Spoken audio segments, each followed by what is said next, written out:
Another round. This time we're actually starting a little bit farther back. Start inside of Capture One. I thought I would start in here, mainly because I never start in here. Go figure. All I'm going to do inside of Capture One here, I did some slight adjustments with like shadows and highlights and stuff like that. But I'm actually going to come in here with Capture One's healing tool.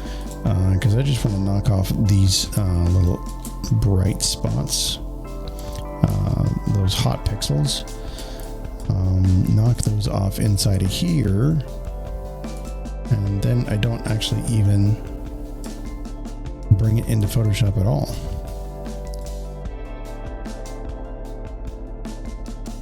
I'm actually starting to get very surprised at how many hot pixels I have in this camera. And I might actually have to reach out to Nikon because this is a bit nuts.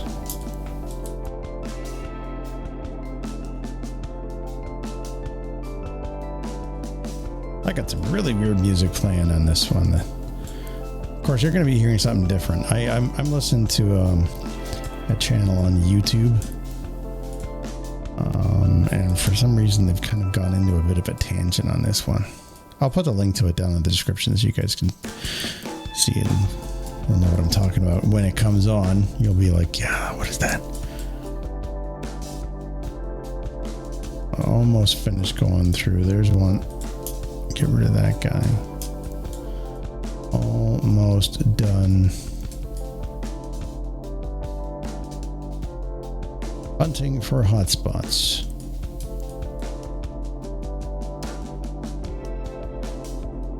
Right. Okay. That's it.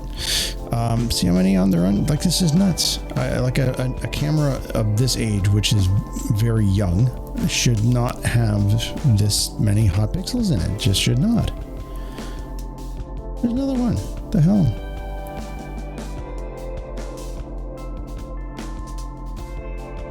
Like, how close do I have to get in order for these things to jump out?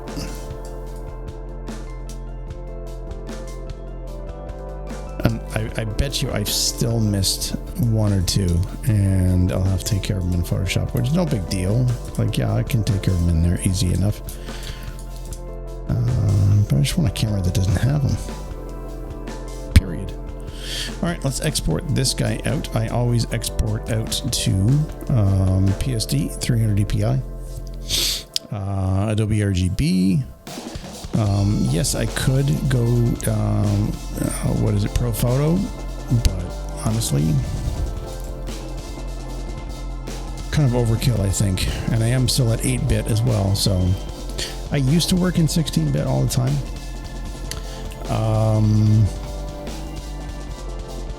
Massively inflated file size, like beyond unbelievably huge. So I just decided, you know what, we're going to take it back down to 8-bit. We'll just continue that way. This export is done, so we can close this up. And then we can fire this one open.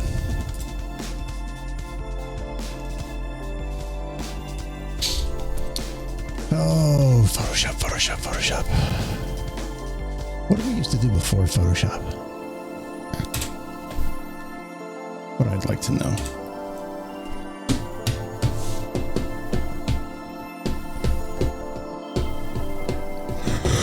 Oh, there's my script. Oh, it's 5:26. I gotta pop this one off pretty quick because I gotta go pick the kid up from school. He's in aftercare. So 6:15 is the latest pickup, and then you're in trouble. We are going to tackle the texture layer first because I always tackle the texture layer first. Little stamp work.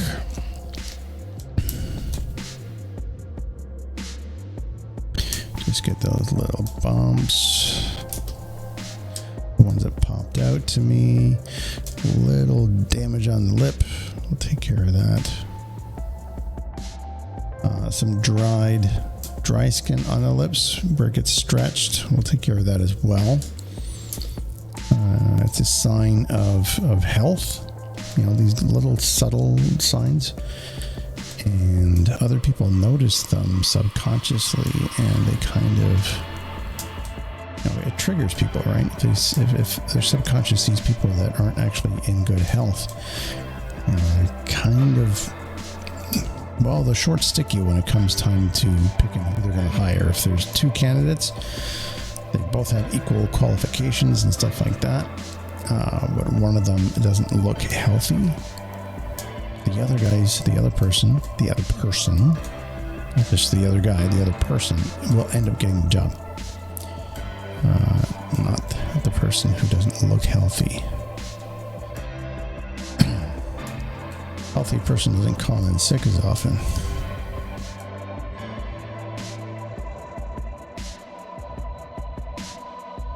Big moles we're not going to touch. Dark freckles we won't touch. Unless I'm asked to specifically. He's got pretty good skin up here.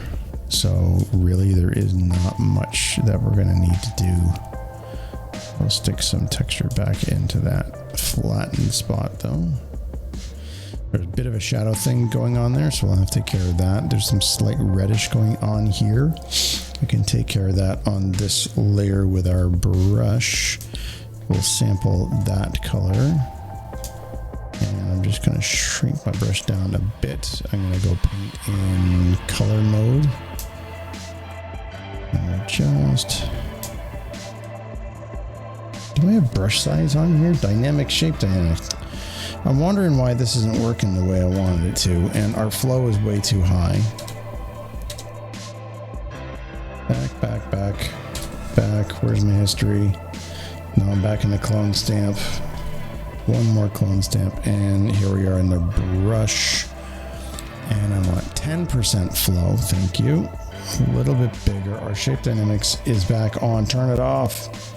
Because I don't want this brush to shrink in size, dependent on brush pressure.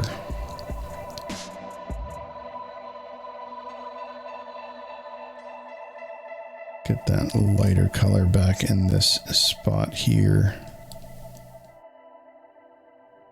Thank you very much. Okay, let's blend that in. Let's get some of that color.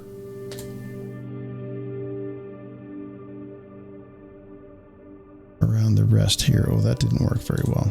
Am I still painting in color?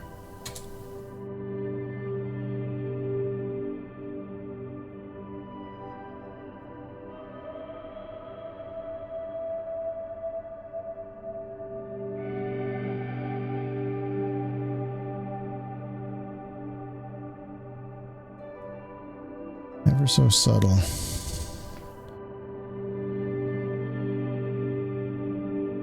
Just bringing some of that other color tone, skin tone color in to blend the rest of it together. There we go.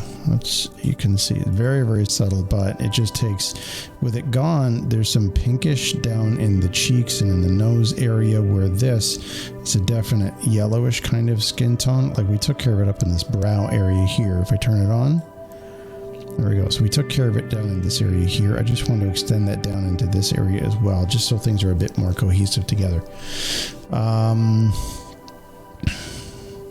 That's cool. We can adjust the transition between this dark skin and this area in here.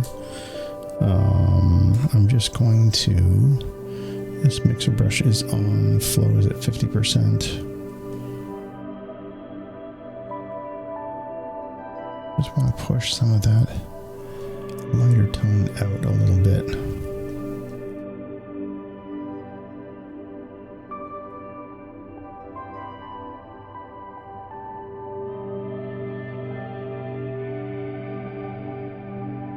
Okay. We got some lines on the throat area in here.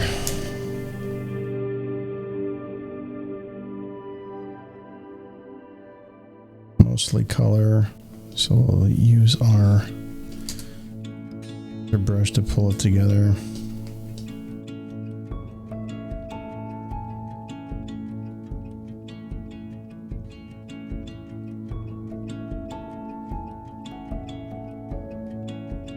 those ones. He's got the Adam's apple going on here as well. And ease that back a bit. Soften the Terminator.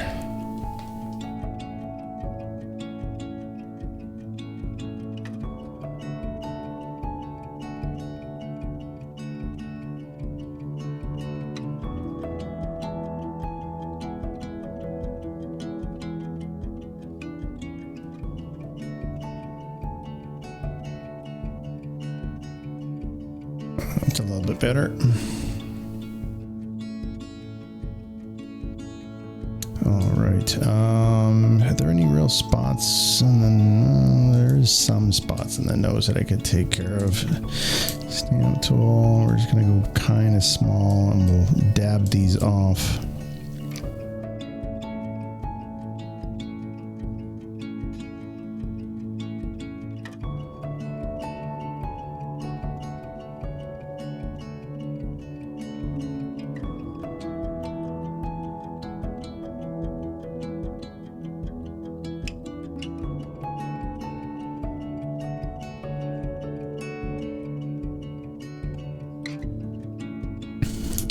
Go. Eyeglasses, sometimes I'll see scratches and, you know, marks or stuff like that on glasses. I'll take care of that. Oh, there's Mr. Tire Man again. And getting to the end of the day, I haven't had my matcha tea yet. That normally keeps me going. I had to run to the studio. We had the fire inspector coming through the building, and they want to take a look at everybody's fire extinguisher and recertify them and sell you a new one if it's expired. Oh, that took a bit of my day. Cool. Let's get rid of these two layers because we don't need those again. We just zoom out, high level view. I'm going to leave these skin spots.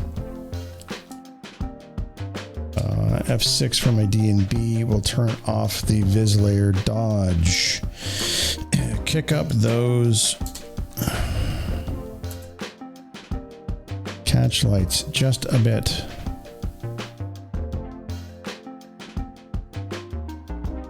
I know I've got a light on this side too. It's not as prevalent in the farther eye, because it's on this side and it's more of a fill light, so the right eye is going to have more than the left eye in it. Very subtle. Eyebrows, a little bit more of a kick into the eyebrows. Got very, very thin, so we just want to beef them up just a little bit. A little darkening to the upper area. We can do a slight dodge down the eye. I don't normally like using the dodge tool on here, just because it's so easy to go too far with it. Honestly, the mixer brush does a way better job too. It's way more subtle. All right, let me pull these back a bit because they're just getting a little too crazy.